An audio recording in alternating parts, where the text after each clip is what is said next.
Shalom, selamat pagi sekali lagi Bapak Ibu Saudara sekalian, baik para pelayan Tuhan yang ada di dalam gedung ini dan juga bagi saudara yang sedang menyaksikan melalui live streaming. Happy Father's Day. Selamat Hari Ayah untuk semua ayah-ayah, daddies ya, di-pampered dengan baik, hopefully ya, dengan anak-anak saudara. Oke, kita akan mulai firman Tuhan pada pagi hari ini. Saya beri judul khotbah saya The Kingdom Man.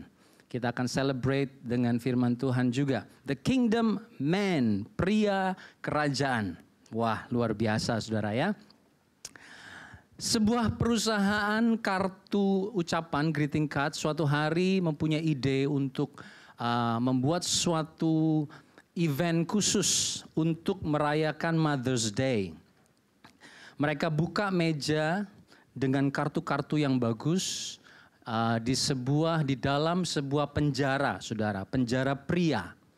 Lalu mereka mengundang para narapidana untuk datang ke meja itu dan mengambil sebuah kartu, satu orang satu kartu untuk menulis kartu itu dengan kata-kata ucapan yang manis, yang baik kepada ibu-ibu mereka. Mother's Day ya. Antriannya begitu panjang, sampai-sampai perusahaan ini harus stok lagi, nambahkan lagi kartu-kartu di dalam meja itu karena hampir kehabisan. Wah, karena dinilai begitu berhasil acara itu, maka mereka merencanakan untuk melakukan hal yang sama untuk Father's Day di beberapa bulan setelahnya, ya. Tetapi kali ini sedihnya tidak satu pun dari narapidana itu merasa butuh untuk mengirimkan sepucuk kartu untuk ayah mereka. Pada saat ditanya, mengapa? Begitu banyak yang tidak tahu sebenarnya siapa ayah mereka. Ini suatu fenomena yang sangat menyedihkan, Bapak Ibu Saudara sekalian. Dan yang sudah tidak asing terjadi di mana-mana. Ya, ayah tidak ada di rumah, atau ayah ada di dalam rumah, tetapi ayah tidak berfungsi. Dia pasif sebagai ayah. Di Australia pada tahun 1960, saudara, 1 dari 3 anak di Australia lahir tanpa ayah. Itu tahun 1960. Kebayang nggak saudara kalau sekarang tahun 2020?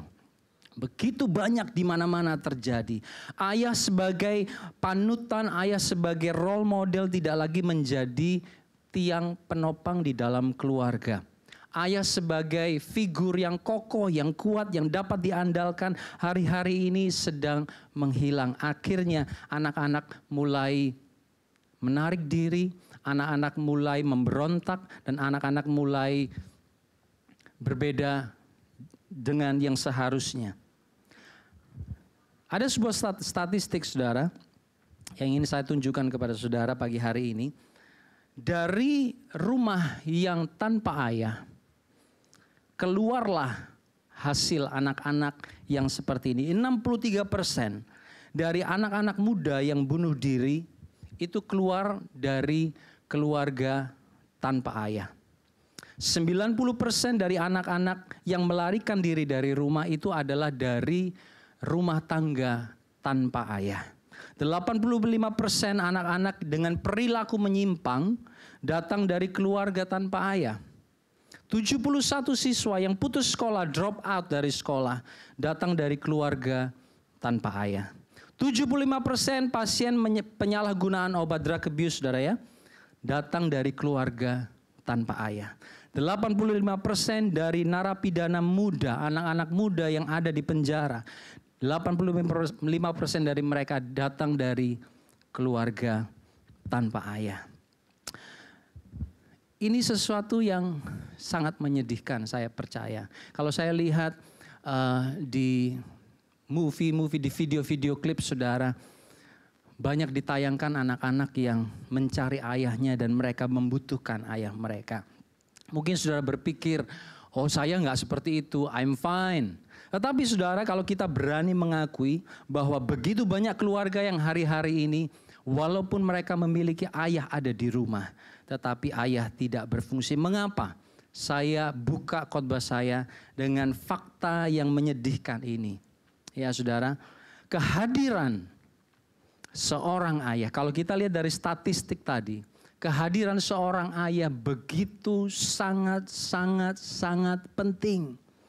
Kalau saudara buka di Google, saudara cari tentang fatherhood, fatherless. Di situ banyak sekali penyelidikan dari ribuan orang. Kehadiran seorang ayah sangat penting di dalam kehidupan anak-anak terutama. Ya. Mengapa begitu penting? Karena Tuhan punya rencana melalui hidup seorang ayah bagi generasi-generasi berikutnya. Seorang ayah yang terlibat melalui kasihnya memberi rasa aman, membantu tumbuh kembang anak secara emosional dan intelektual, menanam rasa percaya diri dan mengembangkan kepribadian yang utuh di dalam hidup anak-anaknya. Seorang ayah nggak harus perfect, nggak harus hebat tahu semua, tetapi dia memiliki kasih, dia terlibat di dalam kehidupan anaknya dengan segala kelemahannya. Dan ada sesuatu pengaruh yang sangat baik di dalam hidup mereka. Ada rencana masa depan di dalam hidup bapak-bapak yang Allah sediakan, terutama bagi ayah-ayah, karena kita sedang bicara tentang Father's Day ya saudara. Punya satu rencana yang sangat baik di dalam kehidupan seorang pria, seorang ayah. Dan iblis hari-hari ini sedang mencuri, membunuh, dan membinasakan figur seorang ayah itu. Supaya apa? Supaya anak cucu kita tidak menerima warisan kekal, tidak menerima warisan kerajaan Allah di dalam hidup mereka. Ya, pria memiliki posisi yang luar biasa di hadapan Allah. Allah menaruh suatu tanggung jawab dan hak istimewa di atas pundak pria. Mari sama-sama kita baca di dalam 1 Korintus 11 ayat yang ketiga. 1 Korintus 11 ayat ketiga. Tetapi aku mau supaya kamu mengetahui hal ini, yaitu kepala dari tiap laki-laki ialah Kristus. Kepala dari Kristus ialah Allah. Ya, kepala dari setiap laki-laki ialah Kristus, kepala dari Kristus ialah Allah. Kalau saya boleh taruh ayat ini di dalam suatu diagram atau satu chart saudara. Allah paling atas, Allah Bapa.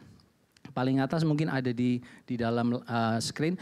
Allah, kemudian Kristus, Yesus, kemudian pria atau suami, dan wanita atau istri di bawah, karena dikatakan dalam firman Tuhan, hai istri-istri tunduklah kepada suami, dan suami engkau memiliki kepala, pria engkau memiliki kepala di atasmu, yaitu Kristus, dan Kristus pun tunduk kepada Allah. Kita lihat sebagaimana Kristus tunduk dan mengikuti teladan Bapanya, demikianlah pria atau suami tunduk dan mengikuti teladan Kristus bagi istri dan keluarganya. Kita akan lihat sama-sama Bapak Ibu Saudara sekalian, ada satu janji yang luar biasa. Kalau ini diikuti, kalau ini dihidupi, tanggung jawab atau panggilan dari seorang pria, panggilan Allah dari seorang pria atau seorang ayah di dalam konteks ini. Jadi pagi ini kita akan melihat bagaimana tugas seorang ayah atau panggilan seorang ayah di dalam dia mengikuti teladan Kristus. Seperti Kristus mengikuti teladan Bapanya di surga. Yang pertama, ayah adalah imam. Kita seringkali dengar ya, kepala rumah tangga adalah imam di dalam rumah tangganya.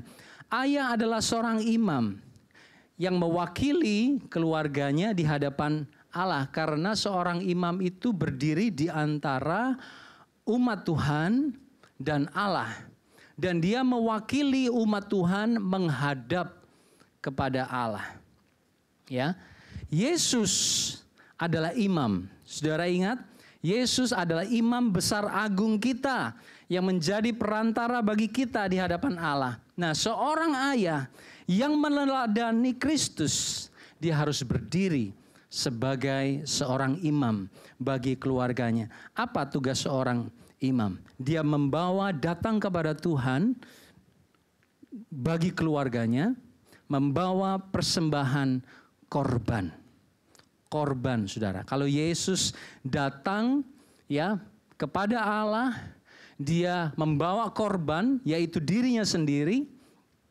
Kalau saya tidak bisa mengorbankan diri saya. Maksudnya mati di atas altar seperti Yesus mati di atas kayu salib, kita nggak bisa. Tetapi yang bisa kita lakukan adalah mengorbankan diri kita bagi anak-anak kita. Amin, Bapak Ibu Saudara. Membawa korban hidup kita, ya. Saya tidak bisa menebus dosa mereka. Saya tidak bisa mati buat mereka seperti Yesus mati buat saya. Ya, tetapi saya bisa mengorbankan diri saya bagi mereka. Di rumah kami punya sistem pocket money, uang saku. Ya, anak-anak saya kasih uang saku, kita berdua juga ada uang saku. Jadi udah di limit. Ya, segini aja udah, cukupkanlah dirimu dengan apa yang ada.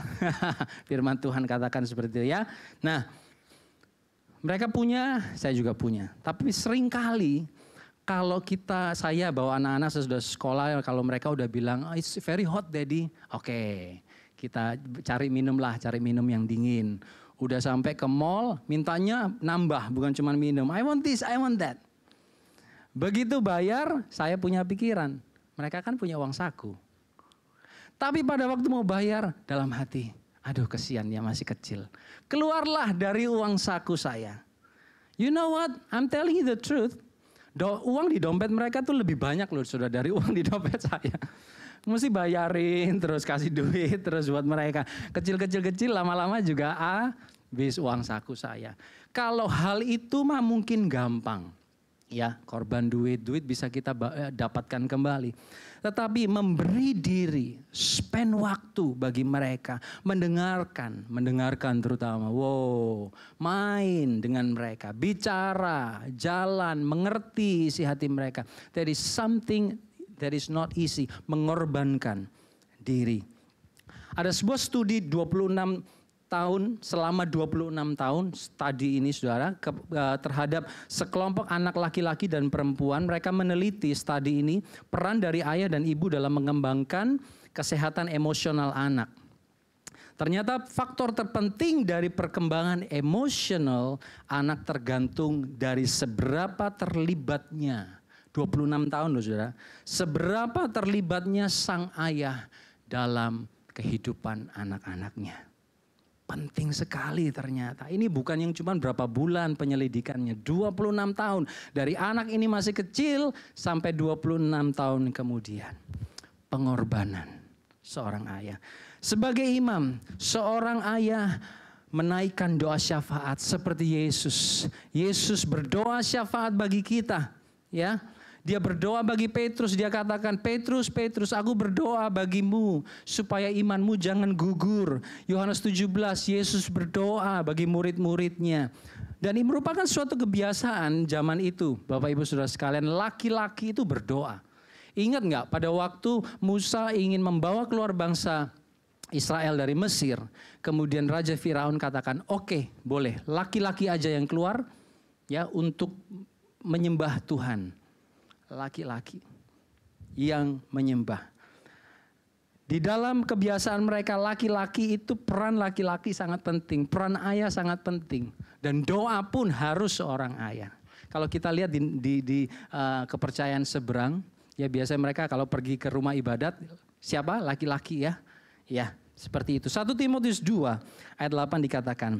Oleh karena itu aku ingin supaya di mana-mana orang laki-laki berdoa dengan menadahkan tangan yang suci tanpa marah dan tanpa perselisihan.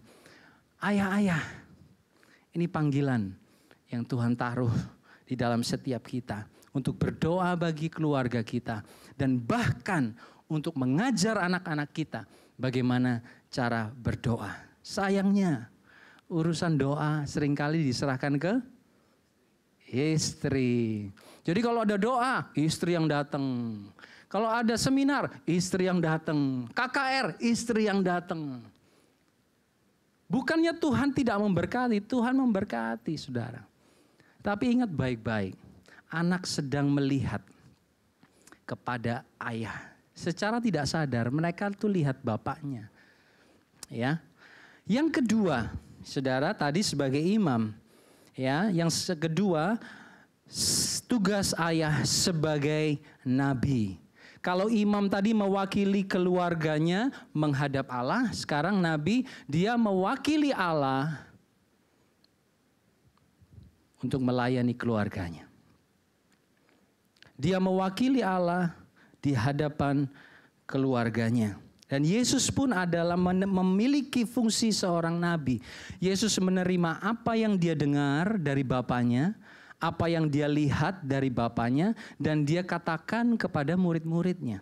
Ya, banyak ayat. Yohanes 5 ayat 19 dikatakan, sesungguhnya anak tidak dapat mengerjakan sesuatu dari dirinya sendiri jikalau ia tidak melihat Bapa mengerjakannya. Sebab apa yang dikerjakan Bapa, itu juga dikerjakan anak. Yohanes 8:38.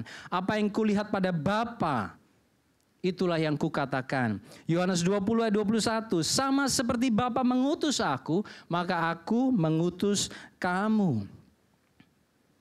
Yesus selalu terima apa yang dari Bapa. Dia belajar apa yang dari Bapanya. Dia melihat apa yang dari Bapanya. Dan dia sampaikan kepada murid-muridnya. Meneladani Yesus. Seorang ayah punya tanggung jawab. Dengar baik-baik, bapak-bapak yang ada nonton live streaming dan yang ada di tempat ini, tanggung jawab kita mengajar firman Tuhan. Amin. Setiap pria memiliki tanggung jawab pemberitaan firman Tuhan. Bukan cuma kita-kita yang khotbah di sini, tetapi saudara punya gereja di rumah masing-masing. Dan bapak-bapak adalah gembalanya, pendetanya. Amin. Ya, pelayanan pemberitaan firman bagi keluarga saudara sebagaimana saudara meneladani Kristus. To be the teacher of the world, you have the word, you have to be the student of the word. Efesus 6 ayat 4 berkata, dan kamu bapak-bapak, nah nih, dan kamu bapak-bapak, janganlah bangkitkan amarah di dalam hati anak-anakmu. Tetapi apa? Katakan, didiklah mereka di dalam ajaran dan nasihat Tuhan. Didiklah, ini enggak dibilang ibu-ibu. Yang katakan amin, bapak-bapak katakan amin. Bapak-bapak, ya, jangan bangkitkan amarah, tetapi didiklah mereka dalam ajaran dan nasihat Tuhan. Jangan anggap sepele karena ini firman Tuhan. Ya, jangan serahkan ke istri. Loh, istri boleh nambahi, silakan kasih ilustrasi misalnya. Ya, ibu-ibu kan bagus tuh kalau ngasih ilustrasi, down to earth. Ya, tetapi tugas ini adalah tugas saudara, bapak-bapak, dan tugas saya. Ya, opa-opa tidak terkecuali. Ya, mengajar firman Tuhan. Saudara, bapak-bapak perlu belajar firman Tuhan dan mengajar. Sambil saudara mengajar, saudara pun belajar firman Tuhan. Ya, yang kedua, sebagai nabi bukan hanya mengajar firman Tuhan, tetapi mengajar gaya hidup saudara. Apa yang saudara lihat dan pelajari dari Yesus sebagai bapak-bapak, apa yang saudara belajar dari Yesus, karakter Kristus, sikap hati, ketekunan, kesetiaan Yesus, saudara ajarkan melalui gaya hidup saudara di hadapan anak-anak. Amsal 22 ayat 6. Didiklah orang muda menurut jalan yang patut baginya, maka pada masa tuanya pun ia tidak akan menyimpang daripada jalan itu. Didik dengan gaya hidup. Bukan hanya ngasih tahu, oh firman Tuhan bilang gini, ayat hafalanmu apa, firman Tuhan bilang gini. Tetapi hidupnya sendiri tidak mencerminkan firman Tuhan. Ya, ingat saudara, apa yang kita lakukan itu bukan untuk hari ini aja. Tapi masa depan anak-anak kita tergantung dengan apa yang kita lakukan hari ini. Saya ingin saudara saksikan sedikit video klip ringan dari YouTube. Silakan bisa ditayangkan. It looks like rain again today. Dark clouds gather and fill the sky. Don't know how to talk to you, just know how to say. Go back where you came from. Learn to speak English. Go back where you came from.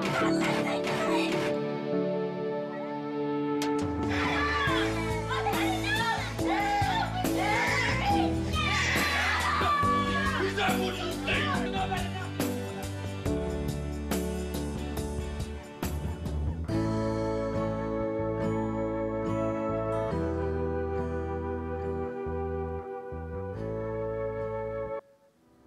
It looks like Iya. Mereka sedang mengamati kita. Mungkin kita nggak sadar. Mungkin kita nggak tahu. Tapi kita akan lihat nanti pada waktu mereka grow up. Kita akan melihat hidup kita di dalam hidup mereka. Oleh karena itu, mari kita ajarkan bukan sekedar di Sunday School, bukan sekedar kita ngajar karena kita punya pengetahuan. Tapi ajarkanlah gaya hidup kerajaan Allah bagi anak-anak kita. Sehingga mereka memiliki cara pandang yang benar mengenai Tuhan. Kalau seorang ayah cepat marah, cepat kepahitan, cepat kasar, selalu negatif, malas, tidak tanggung jawab, tidak disiplin. Mereka akan melihat, oh Allah itu seperti itu ya. Mereka akan sulit menerima bahwa Allah adalah Allah yang setia. Allah adalah Allah yang baik.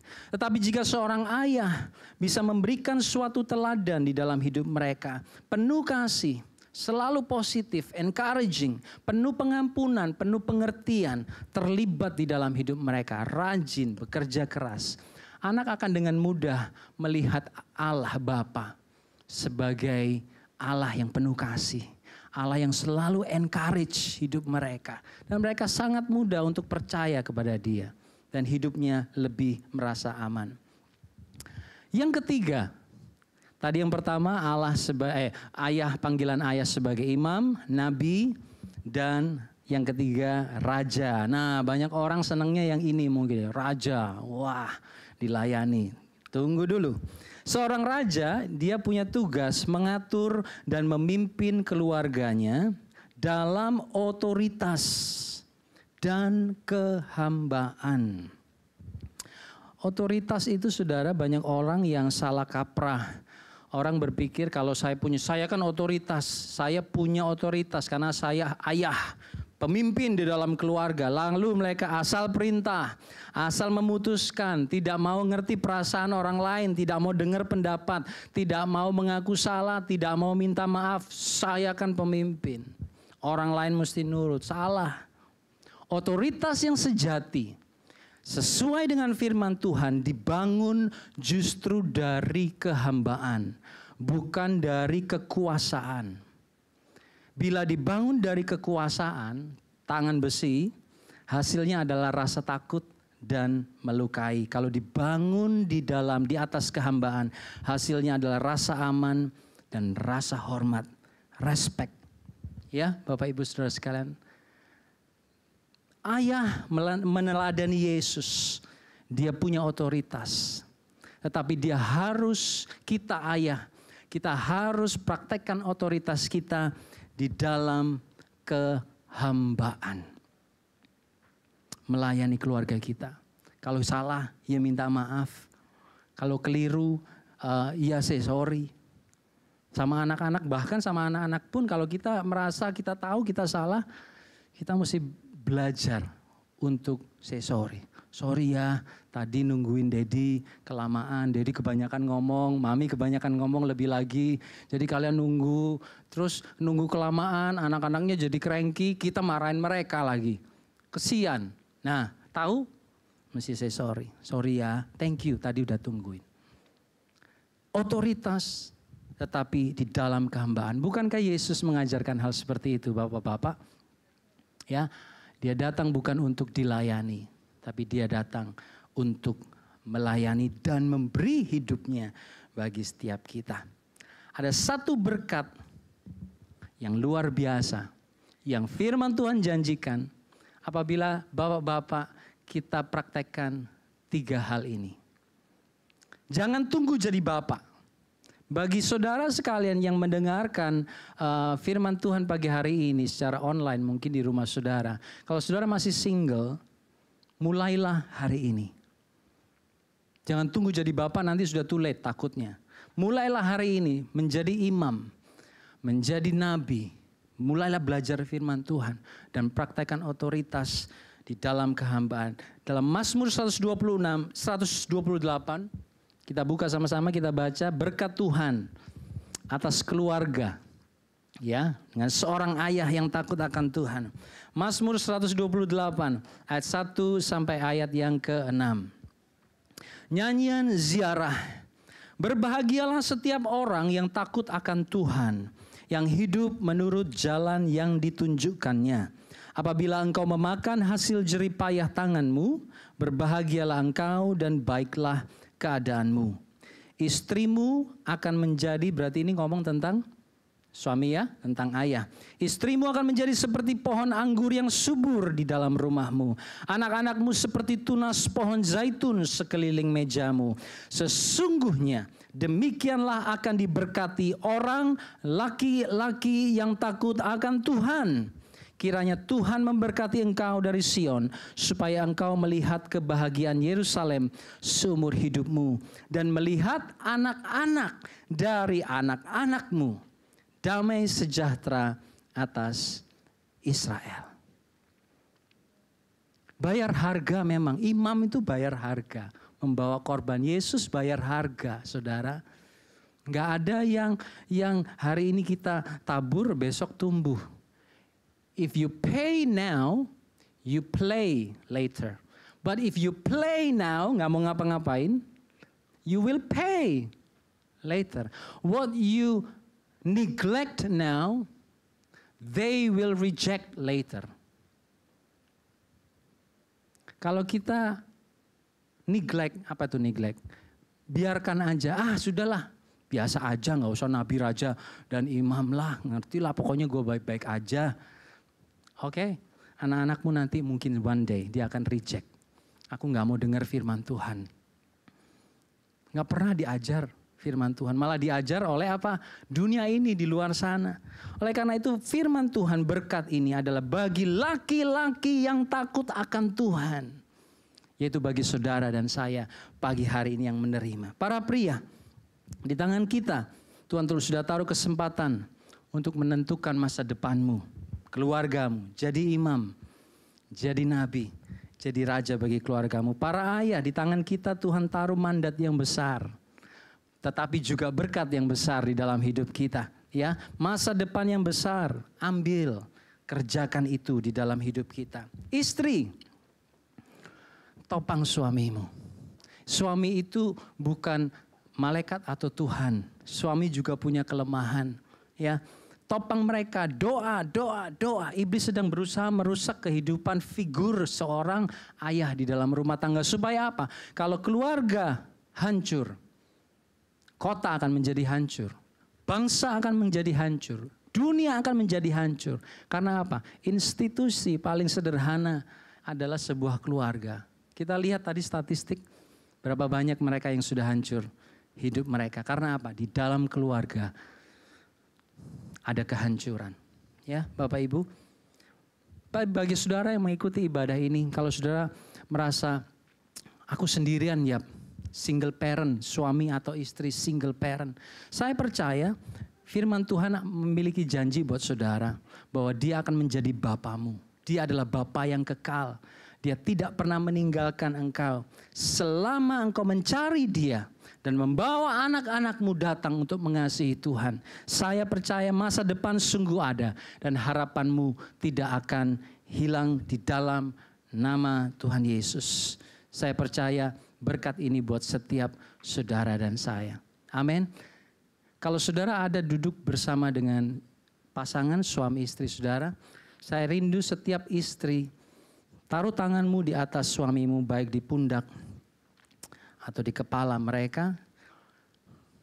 Sama-sama kita mau berdoa buat para suami hari ini.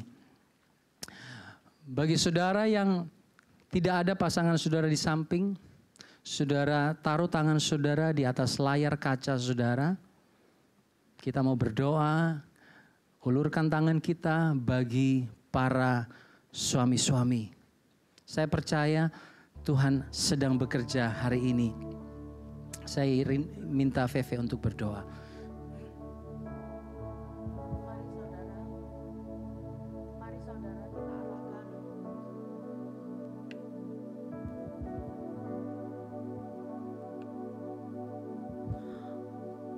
Mari para istri kita arahkan tangan kita kepada suami. Kalau mungkin anak-anak ada di samping saudara juga, anak-anak bisa arahkan tangan juga kepada dedinya. Mari kita berdoa untuk semua dedi, opa di gereja kita. Tuhan, di dalam nama Yesus, kami mengucap syukur kalau pagi hari ini kami diingatkan oleh firman-Mu Tuhan tentang fungsi seorang ayah sebagai nabi, sebagai imam, dan sebagai raja. Tuhan, pagi hari ini kami bawakan seluruh dedi kami yang kami kasihi, dedi kami yang kami hormati, opa-opa yang kami kasihi dan hormati Tuhan di hadapan-Mu. Kami mau mengucap syukur Engkau taruh dedi di tengah keluarga kami.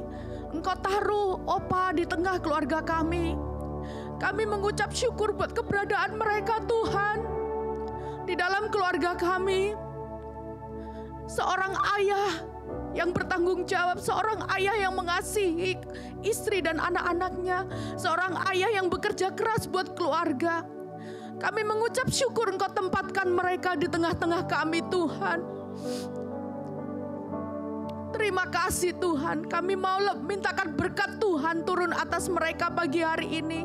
Kami mintakan hikmat Tuhan menyertai mereka. Kami mintakan pengurapan Tuhan menyertai mereka Tuhan. Sehingga mereka dimampukan Tuhan menjadi seorang imam di dalam keluarga. Mereka dimampukan untuk berdoa syafaat bagi keluarga mereka. Mereka dimampukan membawa keluarga mereka satu persatu kepada Tuhan. Kami berdoa juga Tuhan, mampukan mereka menjadi seorang nabi. Beri kepada mereka hati yang mau mengajar Tuhan, anak-anak mereka tentang firman Tuhan.